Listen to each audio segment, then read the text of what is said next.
Okay, this guy asked, I had a thought slash question. I know you mentioned that the rate of learning is quicker on the 1 minute time frame. So would you say if I were to jump into using the same strategy on a higher time frame, would you treat this the same, or would you start from zero trades again for data purposes? I have a decent strategy leveraging the 15-minute and the 5-minute for analysis and 1 minute for the entry. I want to replicate this using the 4 hour and the 1 hour for analysis and then the 15-minute for the entry. I just wanted some advice on how to treat this. So you can treat them pretty much the same or very similarly, because both, like, think about what data are we using for trying to judge what the current market conditions are like.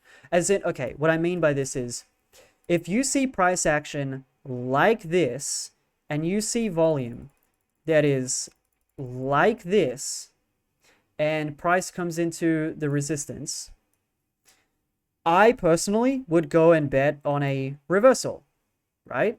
I would bet on the reversal without even knowing what the time frame is, because the concept and the idea is not specific. It doesn't exist because of the time frame. So like it's more of a, I'm looking at the current market conditions and I'm just betting that the conditions are going to continue playing out in the way that they have played out, because there has been no sign of change in the conditions.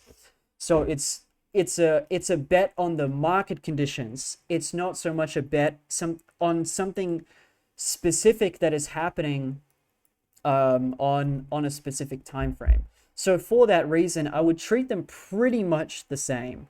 Not identical, because there are some nuances, but I would treat them very, very, very similarly. Here are where the nuances are. So the nuances are that if you're on the 15-minute time frame, you can, for your entry, you can expect 15 times, like holding your positions for 15 times longer than normal. So like if you have an average hold duration for about 1 hour, you can expect like 15 hours hold duration for these types of trades. What does that mean? That means that there is going to be a slight disadvantage with managing the position. So as in like exiting out of it, because you're not actually watching the trade throughout the entire like time as it's playing out. So the disadvantage is with the exit. The exit becomes a lot more challenging because you might get a signal to exit the trade before the stop is tagged. Like let's say price breaks through the FTA, but you're literally asleep. So you can't do anything.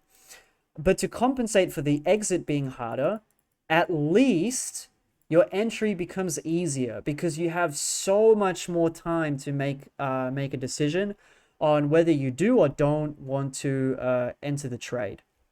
So yeah, you can absolutely treat it the same. The only small nuance is that your exit on the trade, if you are wrong, is going to be harder to, it's basically going to be a lot harder to manage. But yeah, pretty much the same, pretty much the exact same thing.